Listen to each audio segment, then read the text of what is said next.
Yo I be here. Imagine करो कि तुम अपने घर से बाहर निकले हो और तुम इसेगाई हो जाते हो, आई मीन इसेगाई हो गए तुम। फिर तुम्हें पता चलता है कि तुम मेन कैरेक्टर नहीं हो, तुम बस एक साइड कैरेक्टर हो। देखते कैसा होता है। तो मिलो अपने MC मियामा काइटो से, जो 3rd ईयर कॉलेज के अंदर है और वो एक ऑर्डिनरी स्टूडेंट है। वो एक रास्ते से जा रहा था, तभी उसके सामने कुछ हाई स्कूल स्टूडेंट आते हैं और काइटो बोलता है, हाई स्कूल स्टूडेंट बहुत खुश है, क्या मैं क्लब ज्वाइन करूंगा तो मैं भी ऐसा खुश रह पाऊंगा। फिर काइटो बताता है कि अगर मैं वापस हाई स्कूल के अंदर गया तो कुछ चेंज नहीं होगा, मुझे लगता है कि मैं ऑर्डिनरी लाइफ ही जीऊंगा। फिर एक सर्कल समन होता है और वो चारों के चारों टेलीपोर्ट हो चुके हैं। तभी एक आवाज आती है कि वेलकम। वहाँ पे एक मेज है, वो उन सबका वेलकम करती है। जब भी उस मेज ने देखा कि उसने 4 लोगों को समन किया है तो वो भी हैरान रह गई। वो बोलती है कि मुझे माफ कर दो, मेरी गलती की वजह से तुम चारों के चारों अनदर वर्ल्ड के अंदर आ चुके हो। मेरा नाम है लिलिया, तो मैं डचेस हूँ सिम्फोनिया किंगडम की। मैं ही वो पर्सन हूँ जिसकी वजह से तुम यहाँ पे समन हुए हो। मैं अपनी फैमिली के नाम से तुम्हारी सेफ्टी गारंटी करती हूँ। तभी एक लड़की बोलती है कि सेगी कहाँ है। सेगी वो एक लड़का था जो इन दोनों के साथ घूम रहा था। वहाँ पे इन दोनों लड़कियों का नाम इंट्रोड्यूस होता है। तो एक का नाम है हीना और दूसरा का नाम है आओई। और हमारे साथ क्या होने वाला है। काइटो बोलता है कि वो वही लड़का था जिसने ग्लासेस वेयर किए हुए थे, वो भी हमारे साथ सपन हुआ था। तभी लिलिया बोलती है क्योंकि सेगी एक हीरो है तो उसको अलग एक्सप्लेनेशन चाहिए होगी। लिलिया बोलती है कि मुझे पता है कि तुम कंफ्यूज हो कि तुम सेपरेट हो चुकी हो, पर लेकिन तुम कोई डेंजर सिचुएशन के अंदर नहीं जाने वाली। काइटो बोलता है इसका मतलब ये हुआ कि यहाँ पे डीमंस और डीमन किंग हो गए और तुम्हारे फ्यूचर के लिए तुम्हें यहाँ पे रहना पड़ेगा 1 साल तक और उसके बाद तुम वापस जा सकते हो। तभी वो सब पूछते हैं कि 1 पूरा साल। लिलिया बोलती है कि मेरी गलती की वजह से तुम सब प्रबंध हुए तो मैं सारे एक्सपेंसेस पे करूंगी। और वहाँ पे आओई बोलती है कि पक्का हम वापस जा सकते हैं घर पे। तभी लिलिया बोलती है कि हाँ जरूर जा सकते हो। तभी काइटो आता है और पूछता है कि तुमने हीरो समन किया है, उसका मतलब तो यह होगा कि यहाँ पे वो डीमन किंग भी होगा और वो उससे फाइट करने के लिए यहाँ पे समन किया गया होगा। तभी एक रूम के अंदर एक शांति छा जाती है। तभी लिलिया बोलती है डीमन किंग और हीरो बहुत टाइम पहले लड़े थे और अभी यहाँ पे कोई डीमन किंग नहीं है। तभी काइटो बोलता है कि अच्छा बहुत टाइम पहले लड़े थे और अभी कोई यहाँ पे कोई डीमन किंग नहीं है, तो डीमन रेस का क्या हुआ, वो तो हॉस्टल होगी ना। तो लिलिया बोलती है ह्यूमंस और डीमंस दोनों साथ में रहते हैं तो यहाँ पे सब पीस है। तो उसके बाद काइटो बोलता है कि क्या तुम्हें मॉन्स्टर से तकलीफ हो रही है। तो वो बोलती है कि हमारे गिल्ड और हमारे जो आर्मी है उनकी वजह से भी मॉन्स्टर यहाँ पे नहीं आते। काइटो बोलता है क्या रीजन है हीरो को समन करने का। तभी लिलिया बोलती है कि 100 साल पहले डीमन किंग डिफीट हुआ था पहले हीरो की वजह से और वो एक ब्रिज बना था ह्यूमैनिटी के लिए जो डीमंस और ह्यूमंस को एक साथ ला सके। और हम उस हीरो की याद में 10 साल के बाद एक बड़ा सा फेस्टिवल रखते हैं जहाँ पे हम हीरो के ओरिजिनल वर्ल्ड से एक हीरो को समन करते हैं जो यहाँ का एंकर बनता है। तभी काइटो बोलता है dear mother father I got caught up in hero summoning but the world is peaceful. तो लिलिया बोलते है कि सॉरी मैंने तुम्हें कंफ्यूज किया, इसलिए बस इस फेस्टिवल का यही है कि हम सैगी जैसे हीरोज को समन करते हैं जो फेस्टिवल के अंदर पार्ट ले सके। तभी लिलिया की मेड आती है और बोलती है कि मैंने टी की सारी प्रिपरेशन कर दी और लिलिया बोलती है कि सॉरी मैं भूल चुकी थी, लेट्स हैव अ टी। लिलिया बोलती है कि सबसे पहले मैं इस वर्ल्ड के बारे में बताना चाहती हूँ। यहाँ पे 3 रैल्म है। एक रैल्म जो हमारा है वहाँ पे ह्यूमन रहते हैं, दूसरा रैल्म है जिसके अंदर गॉड रहते हैं और तीसरा रैल्म है जिसके अंदर डीमंस रहते हैं। और वो तीनों रैल्म डायमेंशन वॉल से जुड़े हुए हैं। तभी लिलिया की मेड बोलती है हर रैल्म के अंदर गेट्स है ट्रैवल करने के लिए, तो तुम एक रैल्म से दूसरे रैल्म फ्रीली ट्रैवल कर सकते हो। लिलिया बोलती है कि गॉड को देखने की अपॉर्चुनिटी रोज नहीं आती, बट तुम डीमंस को रेगुलरली कैपिटल के अंदर ही देख सकते हो। तभी एक मेड काइटो को टी सर्व करती है और गलती से उसका हाथ जरा सा हो गया। वो मेड सॉरी बोलती है कि सॉरी मैं इसको अभी साफ कर देती हूँ। तभी काइटो बोल रहा है कि मेरा हाथ जरा सा गीला हुआ है, कुछ नहीं है। तभी लिलिया बोलती है रुक जाओ। लिलिया बोलती है कि तुमने ये जानबूझ के किया है। तभी वो मेड बोलती है कि नहीं मैंने जानबूझ के नहीं किया। तभी लिलिया बोलती है कि मुझे नहीं पता तुम्हारा इंटेंशन कंडीशन क्या है, तो अगर तुमने वापस से मेरे गेस्ट से रूड बिहेव किया तो ये वैसा ही होगा कि तुम मेरे सामने स्वॉर्ड एम कर रही हो। फिर वो मेड चली जाती है सॉरी बोलते हुए और लिलिया भी माफी मांगती है कि मुझे माफ कर देना। काइटो बोलता है कि ये कोई बड़ी बात नहीं है। लूना बोलती है कि हम उससे बाद में बात करेंगे। तभी हमको एक शॉक पता चलता है कि इस मेंशन के अंदर कोई भी मैन अलाउड नहीं है और ये पहली बार हुआ है कि कोई मैन इनवाइट हुआ है। लिलिया बोलती है कि ऐसा नहीं है, मैन प्रोहिबिटेड नहीं है, पर वो कम आता है। तभी लिलिया बोलती है कि तुम जब तक इस वर्ल्ड के अंदर हो मैं तुम्हें कंफर्टेबल रखूंगी। तभी लिलिया बोलती है कि अगर तुम्हें कुछ परेशानी हो तो बिना झिझक के मुझे बोल देना। तभी लूना बोलती है कि हमारी सिंगल प्रिंसेस के पास बहुत टाइम है, so please don't be modest. तभी लूना प्रिंसेस को कुछ कहती है तो लिलिया बोलती है कि सॉरी लेकिन यहाँ पे कोई मैन क्लोथ नहीं है। तभी लूना और काइटो दोनों बाजार के अंदर आते हैं। काइटो बोलता है कि ये बहुत भीड़ भाड़ वाली जगह है। तभी लूना बोलती है कि हाँ कल फेस्टिवल है तो इसलिए। तभी काइटो बोलता है कि अगर ये भारी है तो मैं ये उठा लूं। तभी लूना बोलती है कि नहीं ये कोई भारी चीज नहीं है, इट्स ओके। तब एक बच्ची अपने मम्मी पापा का नाम लेके उसके पास जा रही है। तभी काइटो बोलता है कि क्या ये लड़की डीमन थी? लूना बोलती है कि वो मिक्स रेस थी, मतलब कि हाफ डीमन है वो। काइटो बोलता है कि यहाँ पे बहुत सारी रेस सेम जगह पे रहती है तो यही है one of the achievement of first hero. तभी लूना बोलती है कि हाँ यही है, तो हमारी लाइफ ग्रेट हीरो की वजह से बहुत अच्छी है। तभी लूना बोलती है कि 100 साल पहले किसी को नहीं पता था कि डिफरेंट रेस भी एग्जिस्ट करती है ह्यूमन के अंदर, लेकिन डीमन रेल्म को पता था कि ह्यूमन रेल्म एग्जिस्ट करता है। बट जो रूलर था डीमन रेल्म का, जिसका नाम बताया जाता है द 6 किंग्स, उन्होंने डिसाइड किया था कि कांटेक्ट नहीं करना है ह्यूमन रेल्म के साथ। तो उसके बाद डीमंस और गॉड के बीच में लड़ाई हुई, तो गॉड्स अदर रेस को सिर्फ वॉच करते हैं। तो वहाँ पे वो बताती है कि 3 रेल्म एक दूसरे से इंटरफियर नहीं करते हैं। तभी काइटो बोलता है कि क्या वो 6 किंग के अंदर से था? लूना बोलते है कि नहीं वो नहीं था, वो तो वीकेस्ट में से वीकेस्ट था। उस टाइम के बाद उसने हेडिस को चैलेंज किया था और वो हार चुका था।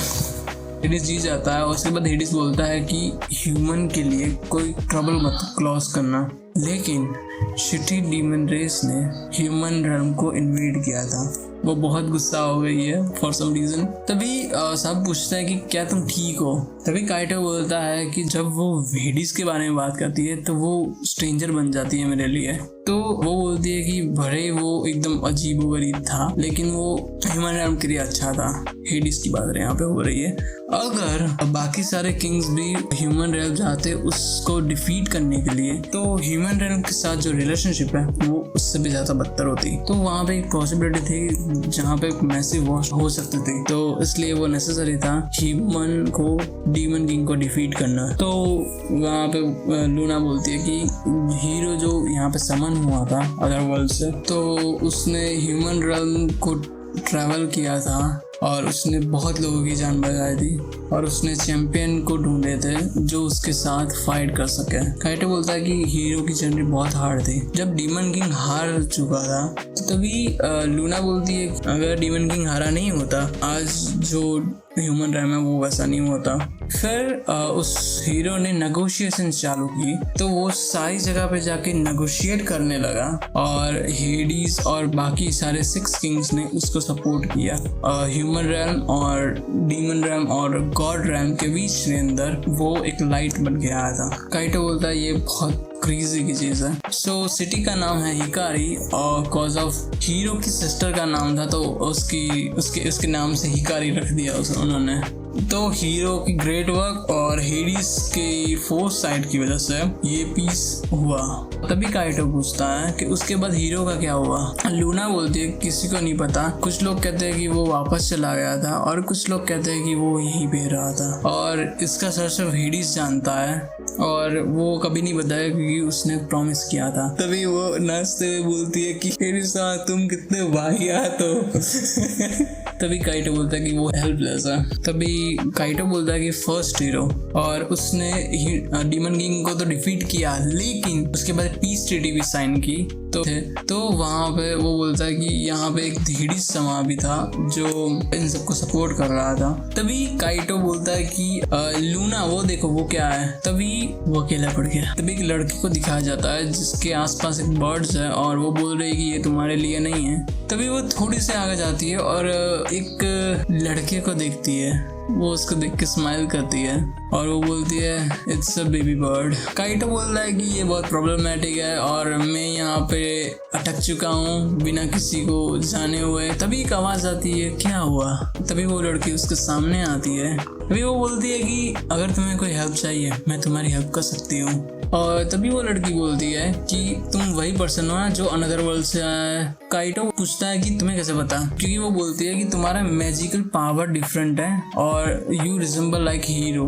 तभी काइटो बोलता है कि मेरे पास मैजिकल पावर है। तभी वो लड़की बोलती है कि हाँ तुम्हारे पास मैजिकल पावर है। तो तभी वो लड़की बोलती है कि तुम वैसे लड़के हो जो अपने थॉट्स बाहर ही दिखा देते हो, लेकिन मुझे ऐसे टाइप की लड़की पसंद है। तभी वो अपने आप को इंट्रोड्यूस करती है एंड तभी वो बोलता है कि मेरा नाम मियामा काइटो है। वो बोलती है कि nice to meet you Kaito. अगर तुम्हें कोई प्रॉब्लम नहीं है तो तुम मुझे कुरो बुला सकते हो और मेरी हाइट पे मत जाना क्योंकि मैं several 100 years जी चुकी हूँ। तभी काइटो पूछता है 100 साल तक? तभी वो बोलती है कि क्योंकि मैं एक डीमन हूँ। काइटो पूछता है तुम डीमन हो? और तभी कुरो बोलती है कि हाँ मैं डीमन हूँ और as a symbol of our first meeting तुम ये रख सकते हो और ये है एक हैवी चॉकटेल। तो तभी वो उसको फूड गिव करती है। तभी वो पूछती है कि क्या हुआ? वो बोलता है कि मैं किसी के साथ आया था और मैं उससे सेपरेट हो चुका हूँ। तभी कुरो अपना एक लॉकेट देती है और वो बोलती है कि अगर तुम पर्सन के बारे में सोचोगे तुम उस पर्सन के पास पहुंच जाओगे। तभी वो सोचता है और ये चालू हो जाता है। कुरो बोलती है कि इसके अंदर सर्च मैजिक है और कुरो बोलती है कि अगर तुम उसके साथ गए तो तुम जिस पर्सन को ढूंढ रहे हो उसके साथ हो जाओगे। कुरो बोलती है कि हम जल्दी मिलते हैं। तभी काइटो बोलता है कि डीमन रेज अमेजिंग है और कुरो बोलती है कि हाँ हम जल्दी मिलेंगे। तभी वो लूना से मिलता है और लूना रो पड़ती है कि मुझे लगा था कि मैंने तुम्हें खो दिया। वो उसकी शक्ल देखो भाई। तो कि काइटो बोलता है कि मैं एक ऐसे बाथरूम के अंदर हूँ जहाँ पे मैन अलाउ नहीं है। एक्सपेक्ट कर रहा था कुछ इंटरेस्टिंग पर कुछ होने नहीं वाला और वो प्रोटैगनिस्ट के प्रिविलेज है और वो सोचता है कि क्या ये पॉसिबल है डीमन किंग से फाइट करना। तभी वो बोलता है कि हीरो रोल को बहुत ज़्यादा रिस्पॉन्सिबिलिटी है और वो बोलता है कि जो कुरो ने नेकलेस दिया था वो लिलिया ने ले लिया है और जब वो ले रही थी उसने सीरियस फेस बनाया और वो बोलता है कि क्या ये मैंने गलत किया, मैंने उसको लॉकेट दिया इसलिए। तभी एक रोने की आवाज़ आती है। काइटो बोलता है कि ये हीना के बेडरूम से आवाज़ आ रही है रोने की। तभी उसके सामने आओई आती है और बोलती है कि क्या हम बात कर सकते हैं। तभी वो पूछती है कि काइटो तुम कैसे इतने काम हो? तभी काइटो पूछता है क्या? वो बोलती है कि मैंने सुना कि तुम टाउन के अंदर लॉस्ट हो चुके थे। तो वो बोलती है कि हम सबको कुछ नहीं पता कि हम यहाँ पे क्यों आए हैं और अचानक इस वर्ल्ड के अंदर आ गए हैं और मुझे नहीं पता कि हम अब क्या करें हम। और वो पूछती है कि तुम हो कैसे काम? काइटो बोलता है कि मुझे ऐसा नहीं है कि मैं वरीड नहीं हूँ। तभी आओई बोलती है कि तुम अपनी फैमिलियर जगह पे नहीं हो और तुम एक अलग से स्ट्रेंज जगह पे हो। तुम्हें नहीं लगता कि तुम इंजर हो सकते हो या फिर मर सकते हो? तभी बोलता है कि हाँ मुझे पता है कि मेरे साथ कुछ भी हो सकता है, लेकिन मेरे साथ अगर कुछ हुआ तो मैं बस अनलकी हूँ, यही है मेरी थिंकिंग। हाँ वही बोलती है कि काइटो बोलता है भले ये अगर ये कोई अनदर वर्ल्ड ना होता तो तुम्हारे डाई के चांसेस सेम ही रहते। जब किसी का टाइम आना है वो मर जाएगा, अगर तुम्हें मरने का टाइम हुआ तो तुम मर ही जाओगे। तभी काइटो बोलता है कि सॉरी। तभी आओई बोलती है कि वो मेरी गलती थी क्योंकि मैंने एक वियर्ड क्वेश्चन आस्क किया। तभी आओई पूछती है काइटो क्या मैं एक सवाल पूछ सकती हूँ तुम्हें? पूरे साल के अंदर मैं केयरलेस थी और मैं अपनी शैडो और उस लड़के के साथ ही रहती थी। यहाँ पे वो दोनों बात करते हैं कि कैसे वो अपने सीगी की शैडो बन के घूमती। तभी बातचीत खत्म होती है। तभी लिलिया बोलती है कि उन सबके वर्ल्ड की टेक्नोलॉजीज के लिए एम कर रहे हैं और फटाफट जाओ और बड़े भाई को बोल दो। तभी लिलिया बोलती है कि जो डीमन मियामा को मिली थी वो प्रॉब्लम हमें जल्द से जल्द सुलझानी पड़ेगी। तभी उसको वो थॉट्स आ रहे हैं कि मुझे क्या करना है। काइटो बोलता है कि मैं थिंकिंग में अच्छा नहीं हूँ और वो बोलता है कि फ्यूचर के अंदर क्या क्या करना है वो मुझे नहीं पता, मैं उस टाइप का इंसान हूँ जिसको उसके फ्यूचर के बारे में कुछ नहीं पता। तो वो बोलता है कि मैं इस पीसफुल वर्ल्ड के अंदर हूँ, बट मैंने कभी एडमायर नहीं किया उस सब स्पेशल थिंग्स को, मैं कोई स्पेसिफिक थिंग को सोच नहीं सकता, मुझे कोई चाहिए जो मुझे चेंज कर सके। और तभी एक आवाज़ आती है और वो बोलती है कि व्हाट अबाउट बेबी कैस्टल। तभी उसके मुंह में कुरो सारे के सारे बंस भर देती है और तभी कुरो बोलती है कि वाओ ये कितनी कन्वीनियंट चीज़ है। तभी काइटो बोलता है क्या ये इनलीगल नहीं है क्योंकि तुम ट्रेसपासिंग कर रही हो। कुरो बोलती है क्या तुम कोई परेशानी के अंदर हो तो मैं तुम्हारी हेल्प कर सकती हूँ, अगर तुम्हें कोई दिक्कत है तो मुझे बताओ। वेल एक्चुअली तो भाई कुरो बोलते कि ओ भाई इंसानों में कितनी वरीज छुपी है, लेकिन मुझे तुम जैसे चिल्ड्रन बहुत पसंद है। तभी वो अपने पंख बाहर निकालती है और बोलती है कि चलो ट्रेजर हंटिंग के लिए। तभी कुरो बोलती है कि ऑब्जेक्टिव होना या फिर नहीं होना वो इम्पोर्टेंट नहीं है, बस तुम्हें एक विजन होना चाहिए। तभी वो काइटो को पकड़ती है और वो दोनों निकल पड़े। तभी कुरो बोलती है कि तुमसे पहले एक चाइल्ड था जिसने सेम चीज बोली थी कि उसको क्या करना है और उसकी विशेष क्या है, और वो एम्प्टी था, लेकिन तुम जस्ट एक बेबी बर्ड हो, तुम्हें नहीं पता कि तुम्हें कैसे फ्लाई करना है, तुम्हें पंख चाहिए लेकिन तुम्हें भी नहीं पता कि पंख कैसे आते हैं। तभी कुरो बोलती है कि काइटो अपने हाथ फैलाओ, चलो ट्रेजर हंटिंग करते हैं और वो ट्रेजर ढूंढते हैं जो तुम्हारे अंदर है। तो आज के बाद एक नई शुरुआत करते हैं स्टोरी जिसके अंदर तुम प्रोटैगनिस्ट होगे। तभी काइटो बोलता है हाँ यही। तो ये एनकाउंटर सिर्फ बिगिनिंग थी और supporting character of my protagonist story, और तुम उसी जगह पे थे। चैप्टर खत्म।